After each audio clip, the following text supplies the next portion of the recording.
Untuk case nomor 4, Nyonya A berusia 35 tahun. Dia stres karena mendapat penjelasan dokter bahwa dia ini menderita hipertensi. Gaya hidupnya ini menurutnya sudah cukup sehat, tapi dia ini suka memakan makanan dengan olahan yang santan. Lalu pertanyaannya, penyebab yang mendasari hipertensi dan dampaknya mungkin terjadi dengan kondisinya sekarang. Jadi Mr. A ini kemungkinan terkena hipertensi karena suka mengkonsumsi makanan dengan olahan santan. Jadi walaupun dia sudah mengaku menjalani hidup yang sehat, kalau misalnya tetap memakan santan dengan jumlah yang berlebih bisa mengakibatkan potensi hipertensi. Karena mengkonsumsi santan secara berlebih bisa menyebabkan asupan kalori yang tinggi karena 90% kalori dari santan ini merupakan lemak jenuh. Selain itu, mengkonsumsi santan secara berlebih juga bisa menyebabkan obesitas. Lalu dampak dari kondisi Mr. A saat ini juga bisa dibilang bertambah buruk karena dia ini mengalami stres setelah didiagnosa menderita hipertensi.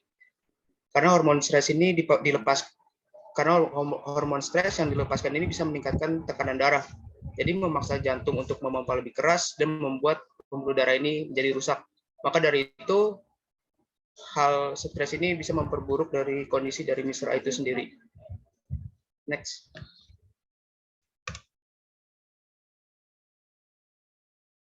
Untuk case nomor 5 ini, Mr. N dan kasusnya stenosis mitral, di mana katup mitral ini terletak antara atrium kiri dan bilik kiri. Nah, katup ini menjadi menebal dan menjadi kaku yang menyebabkan pembukaan katup menyempit, lalu mengurangi aliran darah dari atrium kiri ke bilik kiri jantung. Nah, akibatnya volume dan tekanan darah di atrium kiri meningkat seiring waktu. Nah, ini memiliki beberapa konsekuensi. Yang pertama ini atrium kiri membesar dan menjadi faktor resiko terjadinya fibrilasi atrium, suatu kondisi di mana atrium berdenyut dengan cepat dan tidak teratur, lalu pemompaan menjadi tidak efektif menyebabkan darah mandek, lalu memfasilitasi pembentukan gumpalan darah, dan gumpalan ini kemudian dapat masuk ke dalam aliran darah, tersangkut di arteri kecil, lalu menyumbatnya. Nah, ini mengakibatkan penyakit stroke. Lalu yang resiko kedua ini, karena atrium kiri menerima darah dari paru-paru yang kayak oksigen, tetapi karena katupnya menyempit, nah tekanan paru dari atrium kirinya ini meningkat, sehingga menyebabkan hipertensi pulmonal sekunder pada area paru-paru, karena kan darahnya nggak bisa masuk ke bilik kiri. Selanjutnya, next.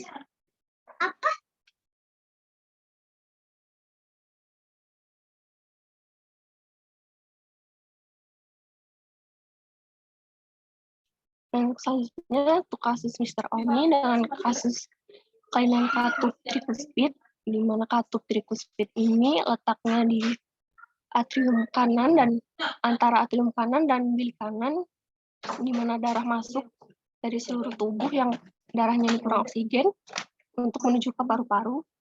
Nah, katup tricuspid ini mengalami penyempitan dan mengurangi jumlah darah yang masuk dan dapat mengalir dari atrium kanan ke bilik kanan. Nah, tekanan di ventrikel kanan ini bisa lebih rendah karena jumlah darah yang masuk dari atrium kanan ini berkurang karena katupnya tadi yang bermasalah.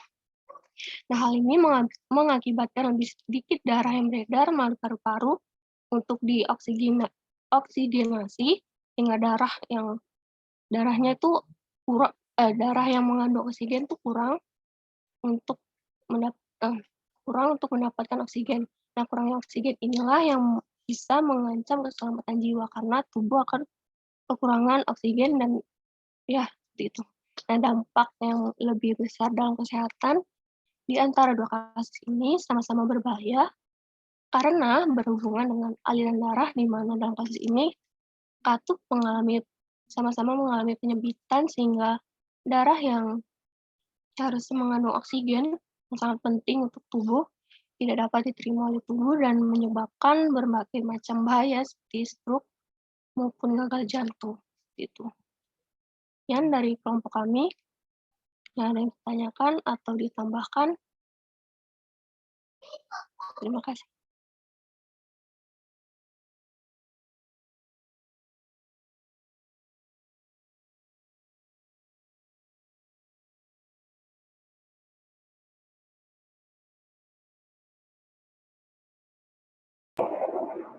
Tiara,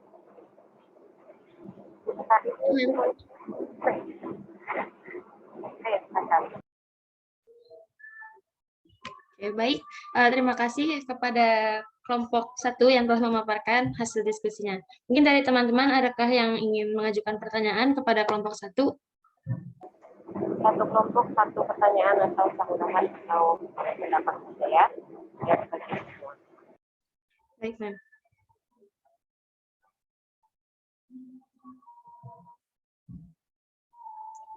Saya izin ya. Ya, boleh. Silakan. Ya, jadi saya Walanda perwakilan dari kelompok 7 izin bertanya. Kan tadi dijelasin tentang kandungan dari cairan kuning itu ya. Nah, itu sebenarnya apa sih yang bisa maksudnya kayak pengaruh dari cairan kuning itu apa yang ngebuat cairan itu jadi menyebabkan luka atau infeksi kayak gitu. Ke ini enggak pertanyaannya? Mungkin Jadi aku yang tadi ditanya bingung sendiri. Ayo, yang nanya bingung sendiri ya. Siapa tadi? Wela ya? Wela. Iya, Wela. Ma'am. Nah, Ya. gimana pertanyaannya tadi? Iya, Ma'am. Jadi kan tadi disebutkan tentang cairan kuning gitu. Nah, untuk kandungan dari cairan kuning itu apa yang nyebabin sampai-sampai bisa ngebuat seseorang itu kayak ada luka atau infeksi gitu. Nah, Oh, apakah kalau cairan kuningnya itu apakah itu apa infeksi gitu ya? ya? Oke, good. Ya, ditampung dulu ya 3 pertanyaan ini.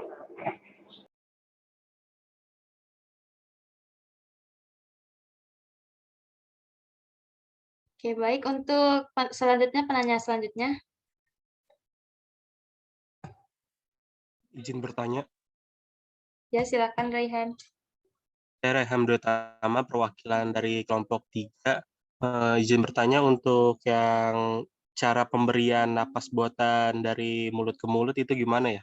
Ada caranya nggak? Oke. Rehan penasaran ya?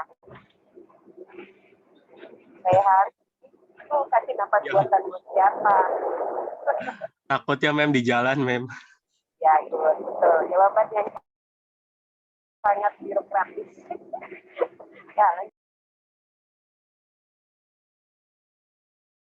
Oke, baik. Terima kasih, Raihan. Mungkin untuk penanya terakhir di sesi pertama.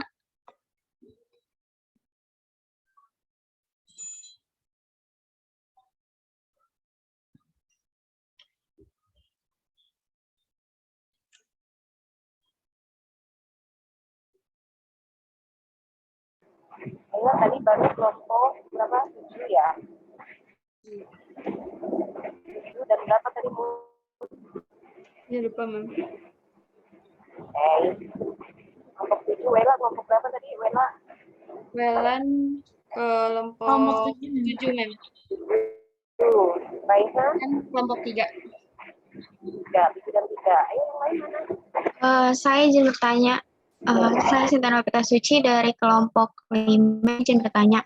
Slide-nya boleh dipindah ke kasus yang nomor 5 enggak? Sebentar. Nah, saya izin bertanya, di kasus ini kan dijelasin tuh kalau misalnya tadi itu kasus ini tuh penyakitnya sama-sama berbahaya. Nah, untuk treatment-nya sendiri, untuk pengobatannya dari kedua kasus antara mitral stenosis sama tricuspid valve ini apakah berbeda treatment pengobatannya atau sama? Terima kasih. Oke, baik. Terima kasih, Sinta. Baik, ini ya, salah samaan ya, kita ya. Ya.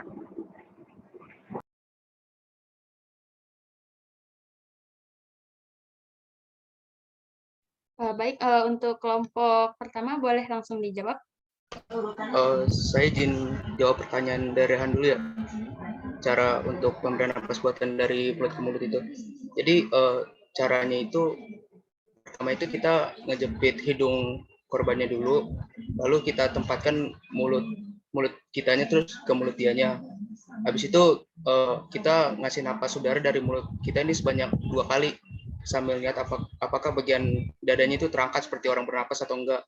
Kalau misalnya belum ada tanda-tanda bernapas, kita perbaikin lagi posisi leher atau periksa lagi nih apakah ada sumbatan di jalan napasnya gitu. Lalu kita nih kalau bisa mengulangi proses ini sebanyak 30 kali yang diikuti oleh 2 kali pemberian napas buatan. Tapi yang saya baca kalau misalnya untuk ngelakuin tindakan ini nih nggak bisa sembarangan, minimal harus udah latihan dulu sama yang ahlinya gitu, soalnya benar butuh keterampilan gitu supaya nggak salah untuk nolonginnya gitu. Terima kasih.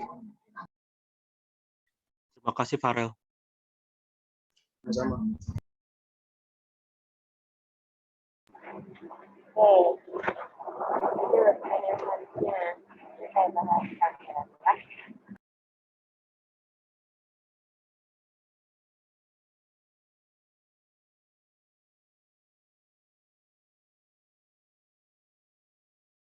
Atau langsung saya bahas dulu ya, supaya nggak lupa deh, sambil kelompok 1 boleh sambil siapkan jawabannya ya. Saya tutup kamera ya, ini agak sinyalnya agak jelek juga. Ini tadi yang kepala ya. Ini kan tadi sudah terlihat ya tadi pemberian nafas itu harus memastikan jalan nafas itu terbuka yang pertama ya. Nah, pada posisi kepala kan itu pasien atau orang yang membutuhkan itu sudah sembuh ya. Kepala itu agak sedikit terangkat karena jalan nafas kan itu laring trakea ya sampai ke bawah. Putus ya? Suaranya putus ya? Iya, Ma'am, Ya. sedikit kurang jelas. Sedikit kurang jelas. Oke, pelan-pelan. Begini jelas? Begini jelas? Jelas, Ma'am. Oke, jadi posisi kepala itu harus mengadah ke atas, di tengadah kaki. Jadi satu tangan itu akan membuat kepala ini menengadah ke atas. Kemudian pada saat melakukan bantuan nafas itu, hidung itu harus ditutup. Itu yang kadang-kadang orang lupa ya. Jadi hidung tertutup memberikan nafas 2 kali yang sekuat mungkin sampai tadi parunya mengembang. Pemberian nafas buatan ini menciptakan sebenarnya perbedaan tekanan supaya paru ini bisa mengembang. Itu ya intinya seperti itu. Tapi tadi semua yang sudah dijelaskan Farel tidak boleh sembarangan, yang boleh melakukan nafas buatan atau itu adalah orang-orang yang terlatih. Latihan ketiga namanya adalah latihan penjawat daruratan ya. Jadi tidak bisa kalau kalian yang belum pernah atau belum tahu kemudian tidak mendapatkan pelatihan mencoba gitu ya, baiknya jangan, karena tadi kita masukkan jalan nafas belakang nanti kita belajar itu ada kita kontrol nanti ya. Kalau salah posisi ya itu sudah terpasang atau resiko jantung paru tadi yang mau kompresi ya, tekan dada kalau salah tekan bisa fraktur sternumnya. Sternum itu yang di tengah-tengah itu, yang di tengah torak itu ya, yang menutup jantung itu namanya sternum. Kalau misalnya salah kompresi bisa fraktur itu akan menutup ke jantung. Nah, luar biasa ya, serem ya. Itu memang benar-benar harus terlatih. Oke, lanjut. Pertanyaan selanjutnya. Saya akan menjawab pertanyaan dari Welan yang tentang cairan kuning. Menurut saya, dari yang saya pahami, cairan kuning itu bentuk perlawanan dari diri kita sendiri. Jadi kan kita pas kita jatuh, terus ada luka tuh. Nah, bentuk perlawanan kita itu tubuh kita mengeluarkan cairan kuning tersebut. Contohnya kayak bersin. Saya pernah tahu waktu itu kalau bersin itu bentuk perlawanan diri juga. Kayak kita habis ngirup kena debu, terus kita bersin. Nah, itu bentuk perlawanan dari tubuh kita tuh bersin tersebut. Sama kayak cairan kuning yang keluar dari luka. Menurut dari yang saya baca, seperti itu. Apakah sudah terjawab, Welan? Sudah, terima kasih Sarah atas jawabannya. Iya. Oke, cairan kuning itu sebenarnya apa sih? Apa sih cairan kuningnya?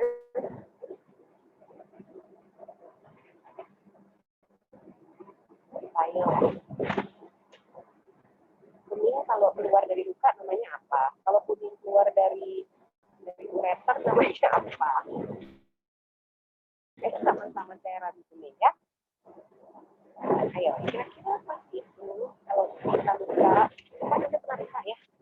Pernah luka kan? Luka terbuka. Terus kayak ada air gitu ya. Kayak ada air gitu ya di area lukanya ya. Warnanya kuning-kuning. Apa itu?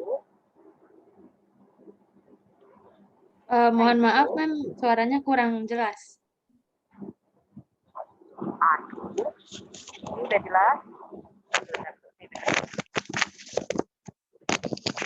Ini sudah jelas kah? Sudah, Mem. Oke. Ya, waktu Anda luka, terus Anda suka lihat kan, kayak basah gitu ya lukanya ya. Nah, itu ada warna kuning-kuning keputihan gitu. Kuningnya smear aja. Nggak seperti kuning Anda pipis ya. Nah, kira-kira apa itu? Nanah bukan? Oke, bedakan dengan pus atau nanah. Kalau nanah itu dia kental, putih, kuningan, dan berbau. Jadi pus atau nanah itu terbentuk kalau ada infeksi, luka terbuka, ya migrasi leukosit dan juga benang-benang fibrin. Kemudian ada bakteri di situ yang tumbuh. Jadilah dia pus atau nanah tadi. Tapi kalau dalam kondisi fisiologis, pada saat Anda luka, ya tubuh bukan tadi temennya bilangnya apa tadi, kelompok 1 bilangnya apa? Mekanisme pertahanan ya, gitu ya? Iya, Mem. Iya, mekanisme pertahanan dan mekanisme tadi yang namanya hemostasis. Hemostasis itu apa? Beda dengan homeostasis ya. Hemostasis, homeostasis itu beda. Yang ini hemostasis. Apa itu hemostasis? Yo, itu kan udah ada tuh di kasus. Apa itu hemostasis? Itu, Mem. Hemostasis itu berfungsi sebagai perlindungan diri dari proses pendarahan yang terjadi secara spontan dari pembuluh darah yang mengalami luka atau perobekan jaringan pembuluh Iya, darah. oke. Jadi intinya hemostasis itu adalah upaya tubuh untuk mempertahankan darah supaya tidak keluar berlebihan ya dari area-area tadi luka ataupun robekan jaringan. Ya, jadi supaya kita nggak kehilangan darah. Kalau kita kehilangan darah, shock hipovolemik, nggak ada oksigen, matilah, ya kan? Nah, itu mekanisme tubuh adalah melakukan yang namanya hemostasis. Mekanisme hemostasis, kalau pada kajian tadi ya, itu adalah bagaimana tubuh itu berusaha. Ini anak jatuh ini kan lukanya kebuka tadi ya, atau luka tertutup dan berdarah, misalnya gitu ya. Bagaimana supaya darah tadi tidak terus-menerus keluar dari area luka dengan cara apa? dengan memigrasi. Memigrasi itu apa? Memigrasi itu apa? Migrasi itu apa? Memindahkan ya, Mem. Memindahkan ya.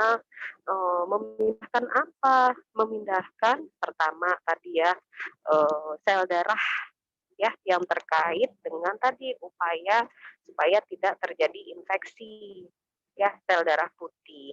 Kemudian yang kedua tadi di dalam darah ada protein yang fungsinya untuk pembekuan darah. Masih ingat fibrin? Fibrin masih ingat? Ingat, Mem. Oke, dari mana ya itu fibrin?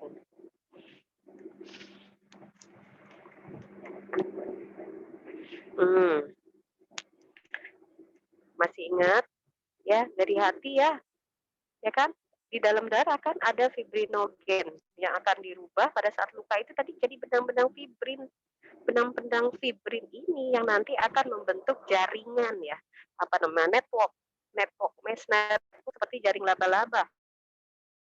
Supaya perdarahan itu tidak keluar terus, supaya tertutup lukanya melalui mekanisme pembekuan darah, protrombin membentuk trombin. Masih ingat dulu ya SMA ya? Fibrinogen menjadi fibrin, terus vitamin K gitu ya. Dulu ya waktu SMA kan? Benar nggak? Iya, Mem. Nah, jadi yang kuning-kuning itu siapa? Yang kuning-kuning itu tadi siapa? Itulah dia si benang-benang fibrin. Benang-benang fibrin yang nanti itu tadi fungsinya untuk menutup luka tadi. Gitu. Ya, pada saat nanti kalau ceritanya beda lagi kalau ada infeksi tadi pertanyaan Wela. Pada saat ada infeksi, ya tadi ada bakteri yang masuk di situ. Ya, warnanya bukan kuning lagi, putih kekuningan dan menimbulkan bau tadi ya, akibat dari metabolismenya dari si bakteri. Gitu. Ya, itu beda lagi. Oke, lanjut. Pertanyaan selanjutnya.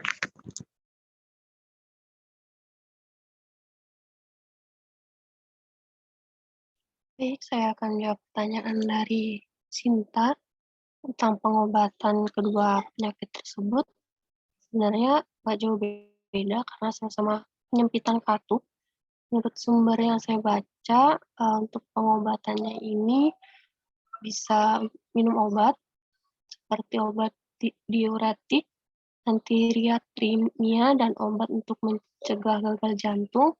Lalu ada pilihan operasi untuk memperbaiki katup jantung, memisahkan, menutup lubang, ataupun membentuk kembali selebaran katupnya. Tergantung dokternya, kalau katupnya tidak bisa diperbaiki, maka dokter akan memasang katup jantung buatan. Seperti itu. Terima kasih. Baik, terima kasih Cynthia atas jawabannya.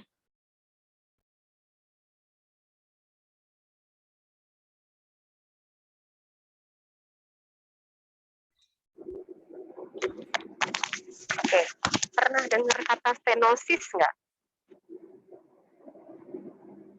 Enggak. Coba di browsing. Apa sih yang disebut dengan stenosis katup jantung? Penyempitan, Mem. Penyempitan. Oke, ada lagi? Ada lagi yang dapat? Apa itu Izin stenosis? menjawab, Ya, silakan. kalau dari yang saya baca itu katup jantung itu jadi menebal, kaku, terus saling menempel. Jadinya katupnya nggak bisa kebuka. Betul, ya. Jadi sebenarnya stenosis itu kekakuan. Kekakuan. Ya, kekakuan pada katup jantung. Kalau katup itu tidak bisa menyempit, kalau pembuluh darah bisa menyempit karena ada diameternya. Kalau katup itu kan klep ya, kayak pintu ya, kayak daun pintu ya. Ya, jadi stenosis itu adalah kekakuan, ya, menebal dan menjadi kaku, sehingga tadi fungsinya untuk tadi kan harusnya membuka dan menutup ya, itu terganggu. Nah, stenosis tadi yang di kasus ada di mitral, ada di trikuspidal gitu ya. Ya kan? Yang di mitral itu yang katup sebelah mana? Kiri. Sebelah Kiri. sebelah Kiri, mana? Mem. Iya, antara apa dan apa? Atrium, antara atrium kiri dan bilik kiri. Atrium dan bilik kiri ya, atrium dan ventricle. Bilik Itu kiri. ya. Kalau yang trikuspidal Berarti atrium kanan dan bilik kanan. iya, dan bilik kanan, atrium kanan, bilik kanan, karena nanti ada lagi yang namanya katup apa? Semilunar ya. Kalau katup semilunar siapa? Ayo, belum dibuka ya kemarin ya materinya ya. Kalau katup semilunar itu siapa?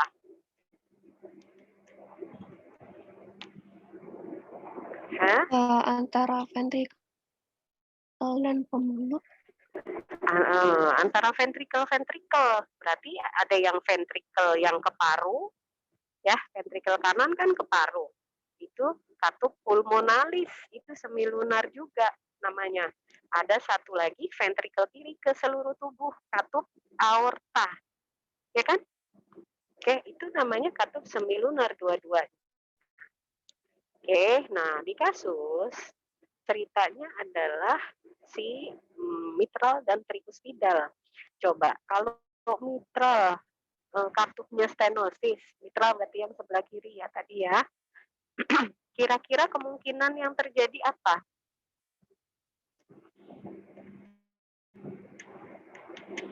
Katupnya kaku, nggak mau membuka atau gagal menutup. Kemungkinan yang terjadi apa?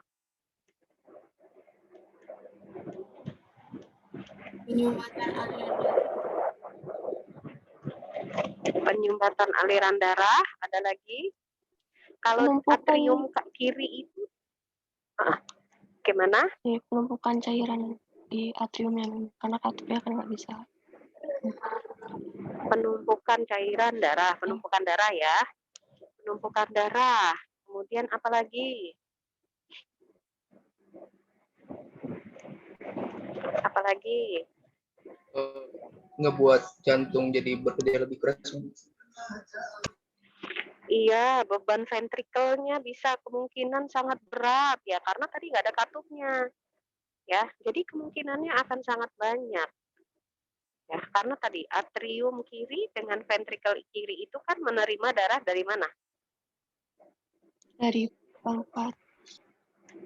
Dari paru-paru. Berarti kan darah yang kaya akan oksigen ya. Dari pulmo terus dia ke atrium kiri, kemudian mau ke ventrikel kiri nih. Diijek sama ventrikel kiri. Nah, karena katupnya stenosis, bisa jadi dia tertahan di atrium, nggak bisa turun ke ventrikel.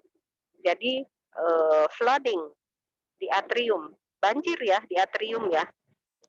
Banjir di atrium, ventrikelnya kosong. Jadi gimana? Nggak ada aliran oksigen. Iya, nggak ada oksigen ke seluruh tubuh. Itu ya, itu pertama. Kemungkinan yang kedua tadi, sudah masuk tapi gagal menutup. Dari atrium sudah masuk ke ventrikel darahnya. Tapi stenosis nih, dia gagal menutup. Akhirnya tadi beban ventrikelnya berlebih.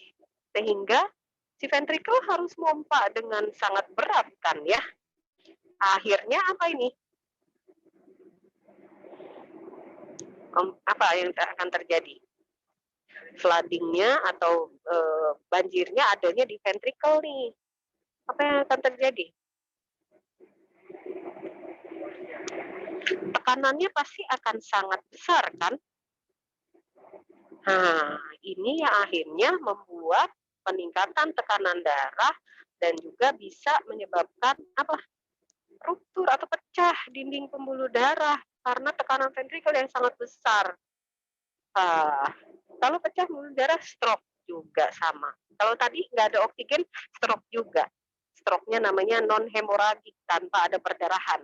Kalau ada perdarahan, pembuluh darahnya pecah, stroke-nya hemoragik namanya. Tuh ya, itu yang di mitral. Kalau yang di trikuspidal, tadi ya, yang atrium kanan dengan ventrikel kanan. Atrium kanan dapat darah dari mana?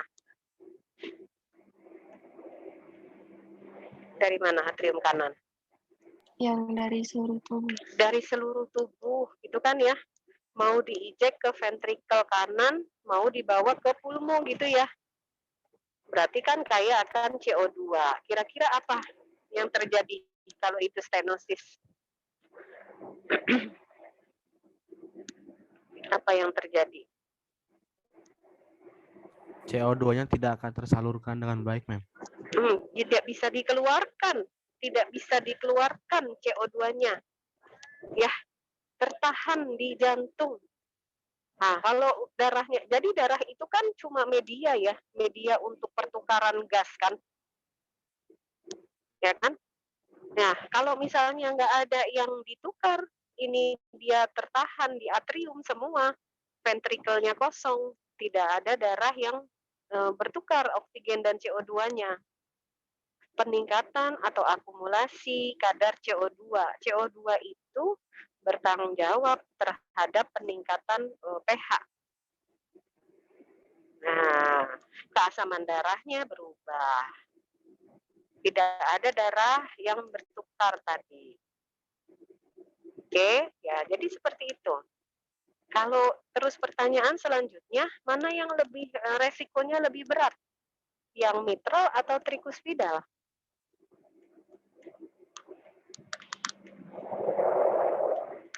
Kan ada dua orang itu ya, Mr. O dan Mr. siapa itu? Ya kan? Mr. N.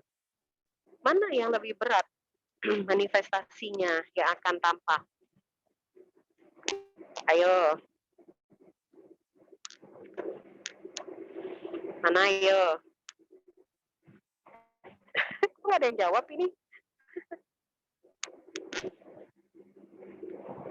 Ayo, yang mana? Kelompok lain jawabannya sama sama kelompok satu.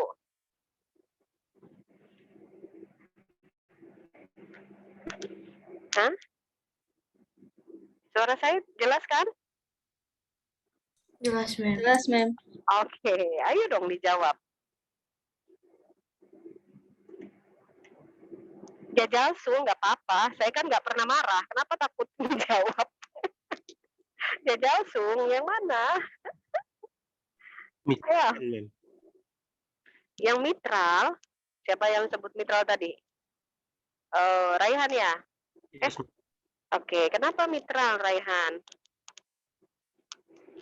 Kondisi jadi hambatan aliran darah. Terjadi hambatan aliran darah. Oke, jawaban Raihan. Yang lain? Sepakat sama Raihan? Izin menambahkan, Mem. Ya, silakan. Kelompok kami juga jawabannya mitral, Mem. Coba kalau menurut saya, kenapa mitral? Karena kan kalau yang mitral tadi kan ini ya untuk membawa darah yang kaya akan oksigen gitu ya. Jadi kalau misalkan dia nggak berhasil keluar dengan normal, kan berarti oksigennya jadi ketahan. Otomatis proses-proses yang ada di dalam tubuh juga jadi terganggu karena nggak ada oksigennya, Mem. Iya, betul. Yes, ya. Ada lagi yang lain? Jadi sama-sama mitral. Ada lagi yang lain? Kelompok lain jawabannya sama Raihan dan Tias? Atau beda?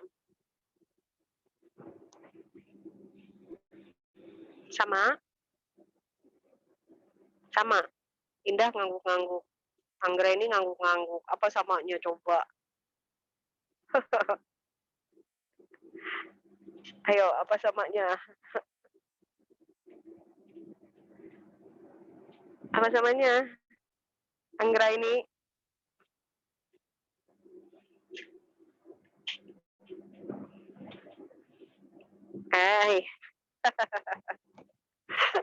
Ya, sebenarnya dua-duanya resiko tinggi ya, berat ya.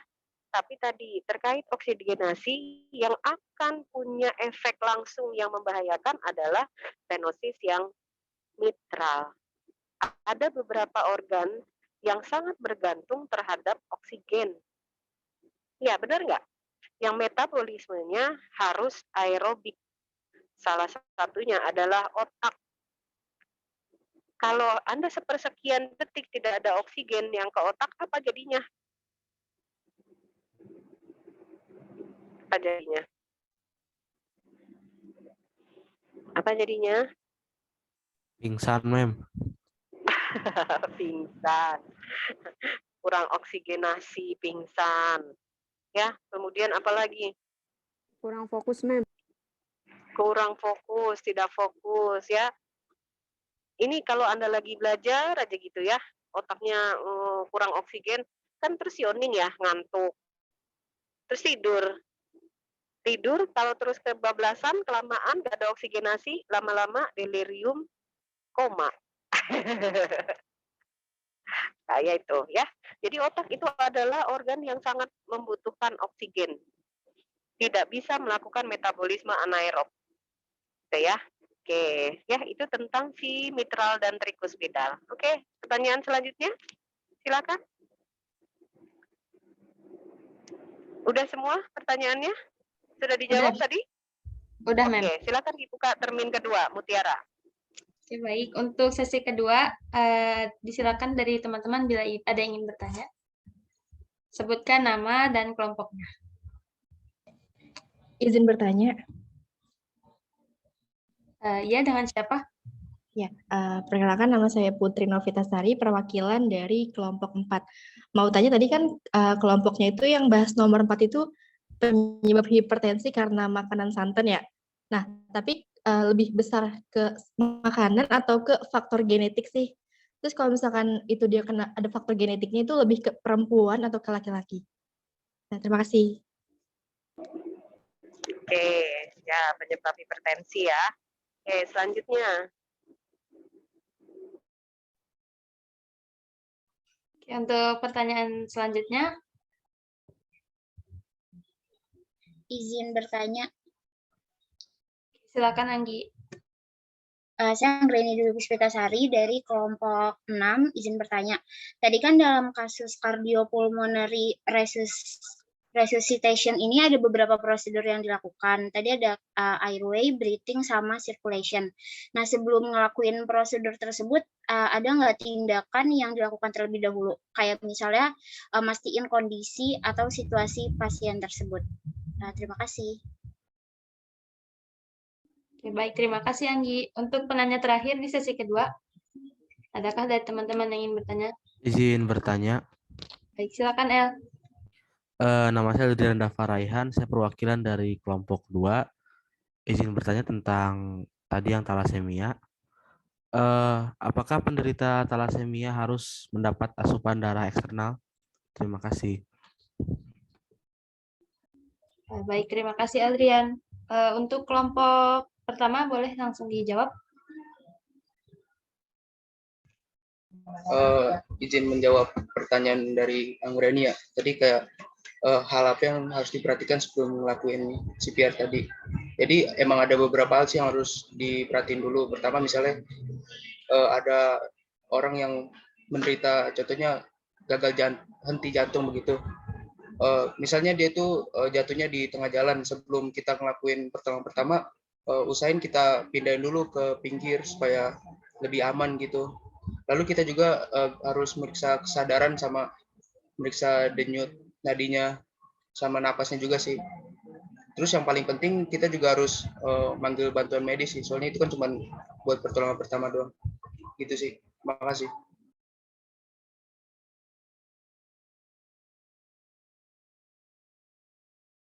Oke, baik, terima kasih Farel. Apakah menjawab pertanyaannya, Anggi? Menjawab, terima kasih. Oke, baik.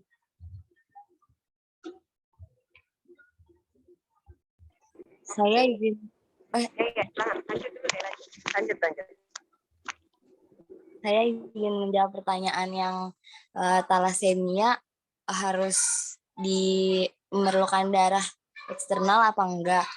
Jadi kalau talasemia itu mayoritasnya harus menjalani transfusi darah. Itu tuh seumur hidup. Yang saya baca di sini seumur hidup tanpa perawatan yang baik, penderita talasemia itu hanya bertahan hidup 1-8 bulan. Apakah sudah terjawab? Baik, terima kasih Sarah. Iya, sama-sama. Oke, masih yang di thalassemia ya ini ya. Masih di thalassemia ya. Oke. Nah, kalau di thalassemia itu gangguannya karena apa ya? Secara fisiologis ya, bukan penyebabnya adalah ini, bukan. Tapi thalassemia itu apa sih sebenarnya?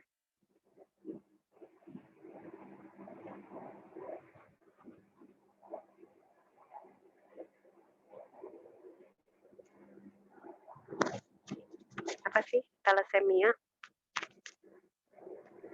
Itu biasanya anemia yang tidak diobati, di mana hemoglobin dibiarkan terus-menerus dalam tingkat yang rendah. Kalau hemoglobinnya tingkatnya rendah itu efek ya. Tapi thalassemia itu kan gangguan ya. Kelainan kan ya. Kelainannya karena apa? Karena apa?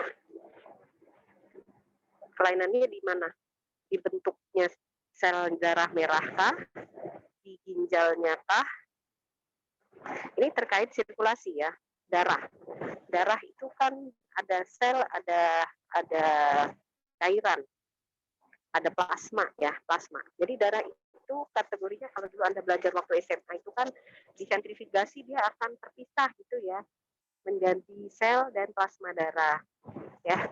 Nah, di bagian bawah itu ada sel darahnya tuh, ada eritrosit, leukosit, trombosit gitu ya. Di bagian atasnya itu si plasmanya, ada protein-protein di dalam plasma itu ada elektrolit, ada protein, ada hormon, ada nutrisi ya, protein albumin ya pembawanya. Nah, itu seperti itu. Nah, tadi terkait thalassemia, kurang darah itu ada di mana nih? Di plasmanya, di selnya. Kalau di selnya, apa bentuknya kah? Atau mekanismenya kah? Satu ya. Kemudian, apakah terkait tadi, karena ceritanya cuma anemia. Ya. Jadi, tadi fokusnya kelompok 1, dan tadi ya, ke arahnya anemia. Anemia itu banyak sekali. Tapi yang di sini yang mau diceritain kan thalassemia. Ya, jadi kira-kira thalassemia itu gangguannya ada di mana? Sel darah merah. Ya. Sel darah merah. Lebih khusus lagi ada di mana? Dari sel darah merah. Di rantai proteinnya, Mem. Kan udah biokimia udah lewat ya? Iya, betul. Udah lewat biokimia belum? Udah lewat kan ya biokimia ya? Udah lewat belum? Mata kuliah biokimia. Udah, Mem. Udah lah. Kan udah semester berapa nih? Udah semester 4 kan? Nah, waktu belajar protein yang paling banyak dibahas itu adalah protein darah ya. Siapa?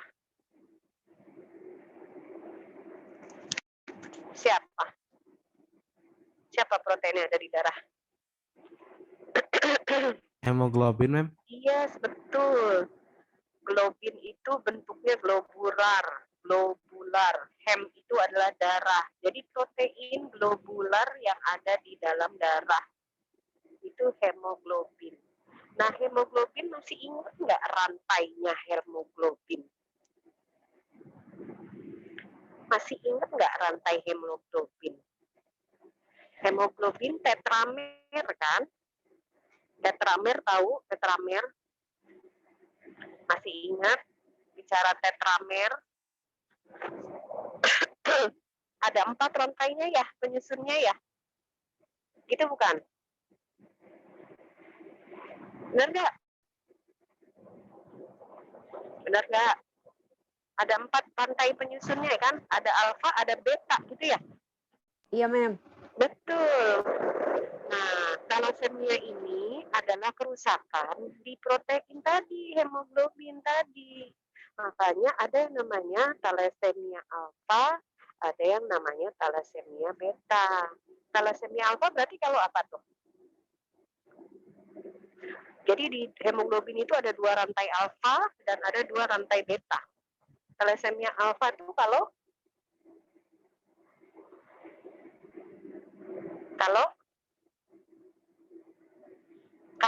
kerusakan, gimana? Ada kerusakan atau kelainan di rantai alfanya, Mem. Betul, rantai alfanya. Rantai alfanya tadi ada 2. Kalau hanya 1 rantai alfa yang rusak, maka dia menyebabkan yang namanya thalassemia alfa minor, ringan. Kalau minor, dia tidak menunjukkan gejala apapun. Tapi kalau dua-duanya rusak, thalassemia alfa mayor, berat. Nah, ini yang akan menimbulkan gejala. Yang beta juga seperti itu. Kalau kerusakannya di beta, maka disebutnya thalassemia beta. Ada yang minor, ada yang mayor, gitu ya. Oke, jadi itu yang belum keluar di tadi pembahasan. Bahwa thalassemia itu adalah kerusakan pada protein hemoglobin. Gitu. Ya, kalau di kemudian cerita protein hemoglobinnya rusak, kemudian apa yang terjadi dengan oksigenasi? Apa yang terjadi? Hemoglobin itu intinya apa? Hemoglobin intinya apa? Intinya di tengah hem. Masih ingat nggak? Yang bidang planar. Untuk mengikat oksigen, Mem. Iya, siapa dia? Hemoglobin, Mem. Iya, yang mengikat oksigen siapa? Ada rantai porfirin, kalau Anda belajar dulu di biokimia. Rantai porfirin yang tengahnya itu adalah Fe. Itu ya? Fe kan? Benar nggak? Iya, Mem. Iya. Yang mengikat oksigen siapa? Hemoglobinnya yang mananya? Yang Fe-nya tadi. Berikatan. Gitu. Ya, jadi kalau itu rusak, tidak ada inti porfirinnya tadi, oksigennya banyak pun tidak ada yang mengikat, gitu kan ya? Benar nggak? Nih misalnya thalassemia, ya, tapi kita nggak tahu kalau dia thalassemia. Jadi kita kasih sungkup oksigen yang banyak, gitu oksigennya. Efek nggak? Berefek nggak? Enggak, Mem. Enggak ada yang ngikat di dalam sel darah merahnya. Percuma gitu. Oke, nah itu tadi maksud dari kasus yang nomor 1 ini. Ya, kalau dia tidak ada oksigen, kenapa terus dia jadi mudah lemah, mudah lelah, capek?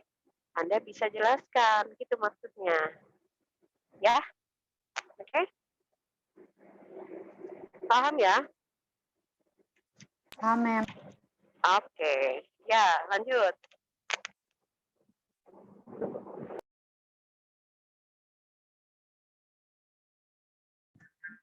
Saya izin menjawab pertanyaan dari Putri tadi. Apakah hipertensi itu bisa dari faktor genetik? Jawabannya bisa, tapi kemungkinannya itu kecil, 20-30% doang. Lalu ke jenis kelamin apa yang lebih berpengaruh? Itu lebih berpengaruh ke jenis kelamin laki-laki. Sebenarnya hipertensi ini penyebabnya ini bukan, yang paling besar itu bukan dari faktor genetik, tapi yang lebih besar itu dari kebiasaan hidup kita, kayak kalau misalnya kita sering merokok atau minum minuman keras, terus kita jarang olahraga itu juga bisa menyebabkan hipertensi. Salah satunya obesitas juga bisa menyebabkan hipertensi. Gitu. Apakah jelas, Putri? Jelas, terima kasih Farel. Oke, ada lagi yang mau nambahin tentang hipertensi?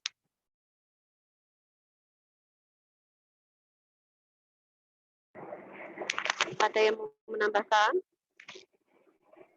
Mem, sebelumnya mau nanya, Mem. Ya, saya pernah baca katanya kalau yang punya hipertensi itu 2 kali resikonya, kalau faktor genetik itu 2 kali resiko terkena hipertensi gitu, Mem. Ya. Nah, itu benar nggak sih, Mem? Oke. Ada lagi? Oke, hipertensi itu artinya apa?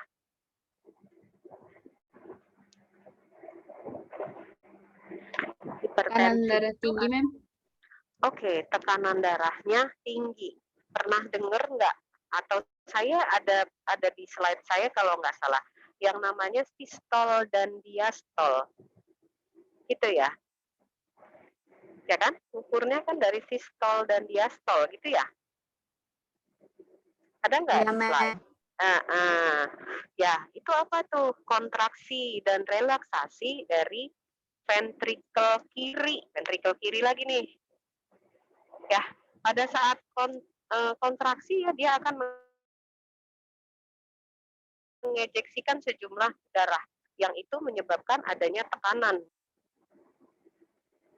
Oke, tekanan. Jadi hipertensi kalau dilihat dari situ, dari jantung ya dipompa ke pembuluh darah. Tekanan yang dari ventrikel tadi, yang diejeksikan tadi, itu menciptakan tadi tekanan. Jadi variabelnya itu bisa di jantung dan bisa di pembuluh darah. Oke, sebagian besar adanya umumnya di pembuluh darah, seperti selang. Selang kalau kesumbat, tekanannya jadi besar atau jadi kecil? Jadi besar, Mem. Iya, betul. Kalau mau nyiram air kan, nyiram kembang pakai air. Terus di dalam selangnya ada kotoran tuh, lumut-lumut yang nempel di selangnya. Tekanannya jadi besar kan? Kenapa tekanannya besar?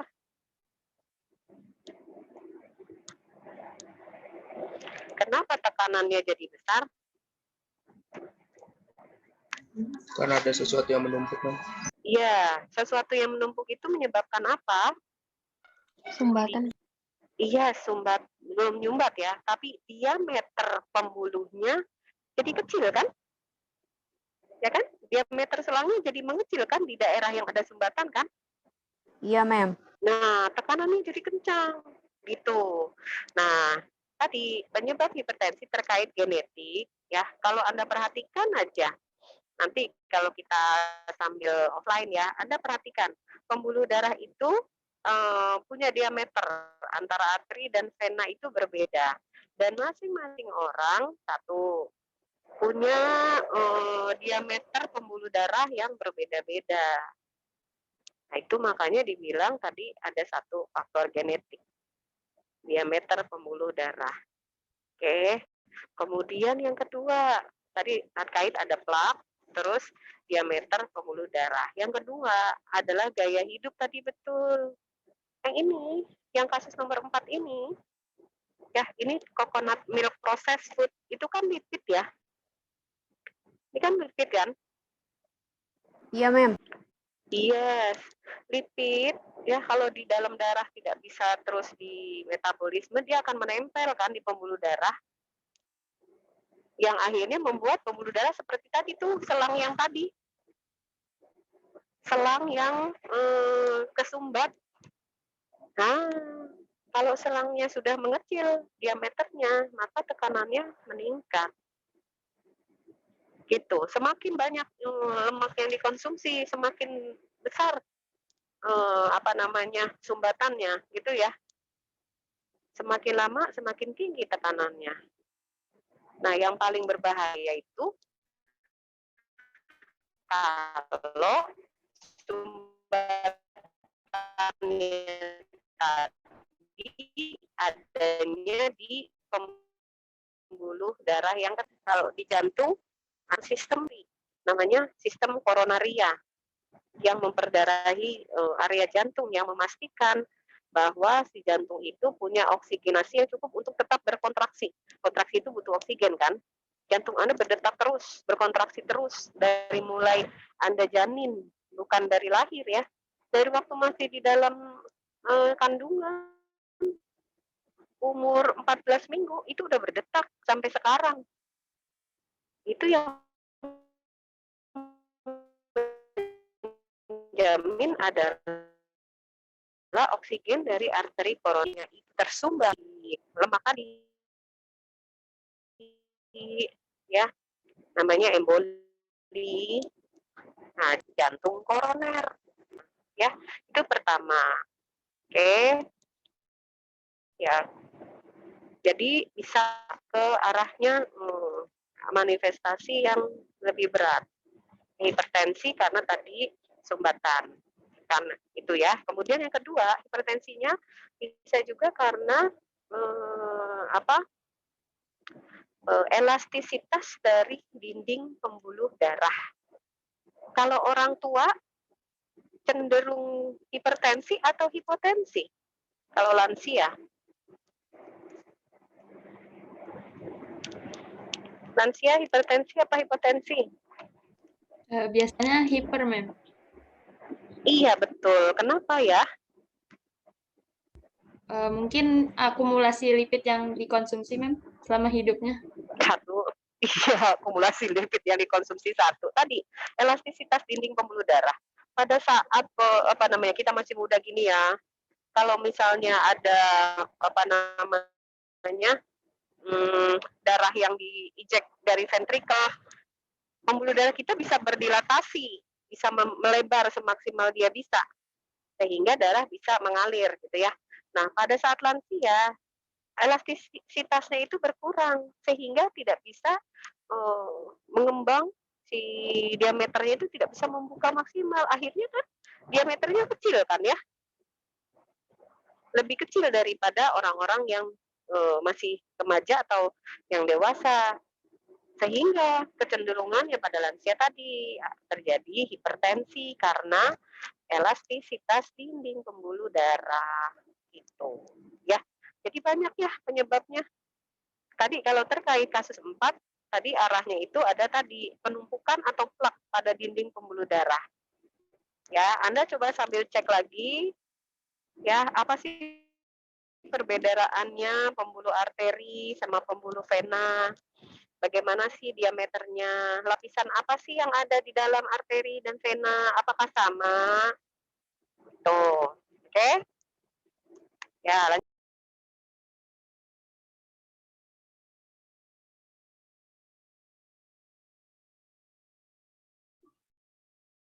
Baik. Ini dilanjut ya, Mem? Lanjut. Oke, baik. Ayo lanjut. Untuk penanya terakhir dari kelompok 8, disilakan untuk bertanya.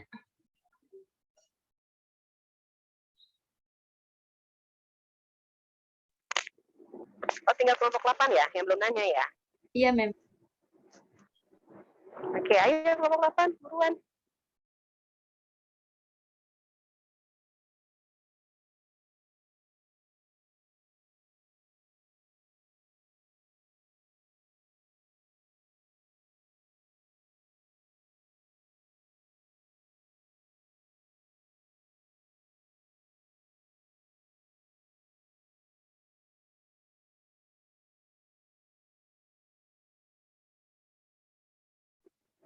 Ayo, kelompok 8 siapa aja, Mut? Kelompok 8 ada Indah, Safina, Zahra, dan Amalia Vita. Ayo, kelompok 8. Setelah ini kemarin saya minta kelompok 2 ya, untuk presentasi ya. Kemarin hanya ini, Mem. Kelompok 1 saja. Oke.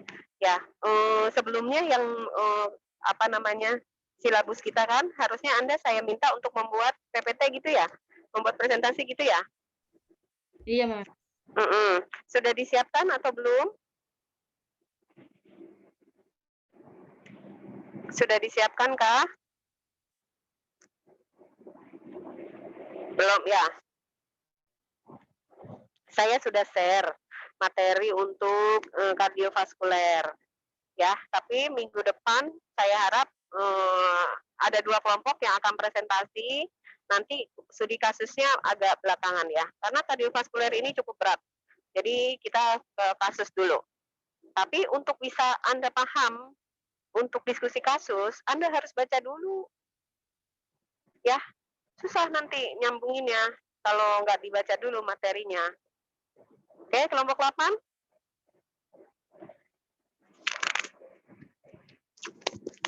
Kelompok 8. Coba slide-nya pertanyaannya dibuka dari nomor 1, Mut.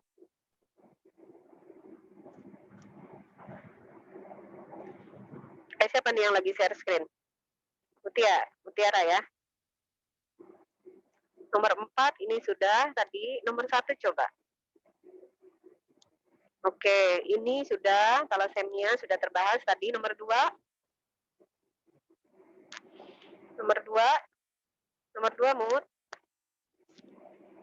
Sudah, Mem. Ini oke, sebentar saya tambahkan sedikit.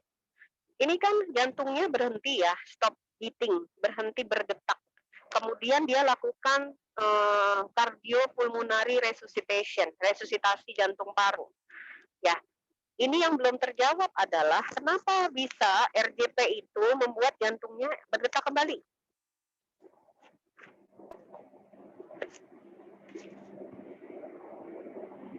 Kenapa?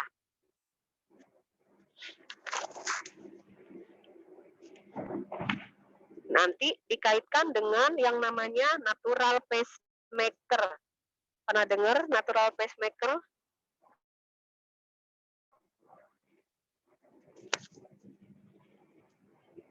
Pernah dengar nggak natural pacemaker? Belum, Mem. Ayo, siapa yang udah pernah dengar? Siapa yang udah lihat slide yang saya share? Belum dilihat pasti deh. Ya. Pacemaker itu, natural pacemaker di jantung itu ada di SA node, sinoatrial node. Nah ini ya, ini adalah sistem konduktivitas jantung namanya. Sistem konduktivitas jantung ini memastikan impuls elektrik dari satu area itu akan diteruskan ke seluruh jantung, ya, sehingga jantung tetap berkontraksi tadi. Jadi selain karena adanya oksigenasi dari mulai SA node, AV node, kemudian His, kemudian sampai ke serat Purkinje di atrium ventrikel kanan dan kiri. Coba nanti dilihat slide-nya ya. Nah, pada saat SA node ini bekerja, maka dia akan membuat kontraksi mulai dari atrium kanan ya, yang diteruskan terus ke bawah sampai ventrikel. Nah, pada saat ini jantungnya ini berdetak, berhenti berdetak, ya, ini resusitasi ini berusaha untuk memberikan stimulasi ke tadi natural pacemaker tadi, SA node, supaya bisa mengirimkan impuls. Jadi jantungnya dipaksa supaya dia mau mengirimkan impuls ke seluruh jantung supaya bisa berkontraksi otot-otot jantungnya. Itu yang paling penting nih, yang belum terjawab di soal ini. Ya, jadi tujuan dari resusitasi jantung paru. Paham nggak saya cerita begini? Paham nggak? Coba yang paham raise hand, kasih emoticon raise hand. Coba yang paham kasih emoticon raise hand. Nah, udah tidur semua nih. Gak ada yang raise hand. Oke, next time kalau kita bicara, cuma Mutiara doang. Kalau kita bicara diskusi kasus, ini kan sifatnya diskusi kasus ya. Bukan yang seperti Anda ada yang presentasi Anda dengerin gitu ya. Kalau sifatnya diskusi kasus seperti ini, Anda harus sudah baca teorinya. Jadi pada saat kita diskusi seperti ini, Anda langsung nempel nih, oh ini ceritanya. Gitu. Oke, next time harus seperti itu. Ya gitu ya, tentang si RJP yang nomor 2. Nomor 3 coba lihat Mutiara.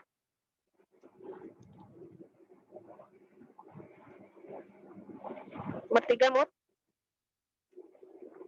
Sudah Nomor berubah 3 belum, Mem? tadi apa kasusnya? Oh udah, oke. Next, nomor 4. Nomor 4 tadi yang stenosis ya. Stenosis bukan? Oh, hipertensi tadi sudah. Oke, nomor 5. Stenosis rahim juga sudah tadi. Oke. Ya, jadi seperti itu membahasnya nanti kalau saya share lagi kasus.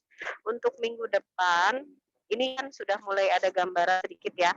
Untuk minggu depan, kita akan mulai dengan presentasi kelompok penyaji, tapi saya minta Anda buat videonya saja, video presentasi yang diupload di Google Classroom untuk sistem kardiovaskuler. Oke? Ya, kemudian setelah itu kelompok 2 ya. Kelompok 3 nanti akan membahas kasus untuk sistem selanjutnya. Saraf ya, nervus ya. Kelompok 3. Kelompok 4 siapkan materi untuk sistem saraf YouTube. Ya, video yang Anda upload di YouTube. Kemudian kirim linknya di Google Classroom kita.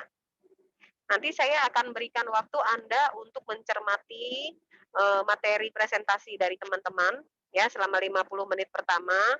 Kemudian nanti kita akan bahas ya. Jadi bahasan untuk sistem kardiovaskuler nanti tinggal ditambah dengan presentasi dari kelompok 2 gitu ya. Oke, paham?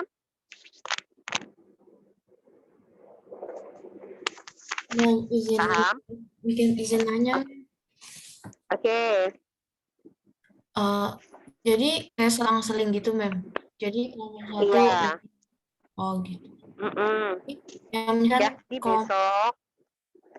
jadi besok presentasi kelompok 2 dan kelompok 4 ya, kelompok 2 dan kelompok 4 untuk materi, tapi sudah diupload di Google Classroom saja, tidak usah pakai Zoom. 50 menit pertama Anda mencermati presentasi teman-temannya di Google Classroom tadi, masing-masing. Nanti 50 menit selanjutnya kita diskusi kasus lagi. Oke? Oke? Ini karena baru pertama, kemarin saya minta sebenarnya sudah ada yang siap presentasi, tapi nggak apa-apa. Yang paling penting untuk kardiovaskuler, yang namanya sistem kardio dan vaskuler, ya, bukan hanya jantung. Yang masuk dalam sistem kardiovaskuler, atau kalau dulu Anda belajar di SMA itu, sistem sistemik itu ya, sirkulasi, ya, sistem sirkulasi itu adalah jantung, apalagi komponennya? Jantung. Apalagi komponennya selain jantung? Ayo, kardiovaskuler? Enggak, kalau paru-paru pernafasan atuh, Neng. Jantung. Pembuluh darah ya, Mem? Darah. Dan pembuluh darah, betul. Jadi ceritanya jantung dulu. Kalau pembagian jantung tadi kalian udah tahu, ya kan? Atrium kanan, ventrikel kanan, ya, atrium kiri, ventrikel kiri, kemudian ada apa namanya? Katup, mitral, trikuspid, semilunar, itu Anda sudah harus paham. Kemudian nanti di jantung itu ada tadi yang namanya sistem konduksi. Ya, konduksi jantung. Coba sambil dicatat ya, bahasannya akan seperti itu. Kemudian termasuk mekanisme kontraksi pada jantung. Sedikit saja kalau mekanisme kontraksi, karena nanti itu ada di sistem muskuloskeletal. Ya, termasuk lapisan-lapisan dari jantung. Ya, epikardium, miokardium, endokardium yang paling dalam. Ya, yang menempel di tulang itu epikardium atau perikardium. Kemudian nanti ada miokardium tuh yang di tengah, yang isinya tadi sel-sel otot jantung. Namanya miokardium. Gitu. Ya, itu ada semua di slide yang saya share. Oke, kemudian nanti terkait lagi dengan denyut jantung. Bagaimana kok Anda bisa tahu denyut jantungnya deg deg deg deg gitu ya? Ada suara S1, ada suara S2, luk duk gitu ya. Ada nggak jantungnya yang suaranya lep deg deg gitu? Ada nggak? Pernah dengerin nggak suara jantung? Belum ya? Pernah merasakan nggak jantungnya berdetak? Merasakan nggak jantungnya berdetak? Merasakan, Mem. Berasa. Nah, sekarang pertanyaannya, kok bisa sih Anda merasakan jantungnya berdetak sampai nanti Anda bisa cek tuh di seluruh tubuh ada nadi. Denyut nadi, ya. Ya kan? Di pergelangan tangan tuh ada denyutnya gitu ya. Di kepala tuh ada denyutnya. Itu dari mana ya? Itu cerita tentang jantung. Kemudian nanti ke darah tadi komponen darah ya. Ada sel, ada plasma. Di sel ada apa aja? Fungsinya apa? Di plasma ada siapa saja? Fungsinya apa tadi yang saya cerita? Terkait tadi juga hemostasis ya. Di plasma ya. Kemudian baru cerita ke pembuluh darah. Pembuluh darah tadi arteri, vena. Terkait tadi diameter pembuluh. Ya, lapisan di pembuluh. Bagaimana mekanisme kontraksi, dilatasi, gitu. Ya, sampai tadi gangguan hipertensi. Oke, jadi seperti itu. Ya, coba dibaca lagi, kemudian disiapkan kelompok 2 untuk minggu depan. Oke? Oke, ada lagi yang mau ditanyakan? Mem, izin bertanya, Mem. Jadi untuk minggu depan itu kelompok 2 yang materi ya, Mem? 2 dan 4. Tapi presentasi materinya sudah dalam bentuk video yang diupload di YouTube. Berikan linknya saja di Google Classroom ya. Oke. Nah, jadi setelah itu kita akan studi kasus. Ya, saya akan share kasusnya nanti untuk sistem saraf. Oke? Baik, Mem. Berarti untuk yang sistem saraf ini kelompok 3 ya, Mem? Kelompok 3 untuk diskusi ya. Diskusi kasus ya. Ya, baik, Mem. Oke. Terima kasih. Oke, ada lagi? Panas nggak kepalanya? Coba dipegang kepalanya. Panas nggak? Panas nggak? Panas. Nah, dipakai. Kan kalau kita bekerja menghasilkan panas nggak? Kalau kita olahraga? Ada kontraksi menghasilkan panas kan ya? Nah, itu ada metabolisme. Iya, ada metabolisme menghasilkan panas juga ya. Berarti kalau belum panas, kepalanya harus dipanasin. Oke. Kalau tidak ada pertanyaan, saya cukupkan pertemuan untuk hari ini. Jangan lupa daftar hadirnya, ya. Kemudian rekapnya, PJ tolong jangan lupa dimasukkan di Google Classroom. Oke. Saya cukupkan. Selamat sore. Assalamualaikum warahmatullahi wabarakatuh. Waalaikumsalam Waalaikumsalam warahmatullahi wabarakatuh. Waalaikumsalam. Terima kasih, Mem.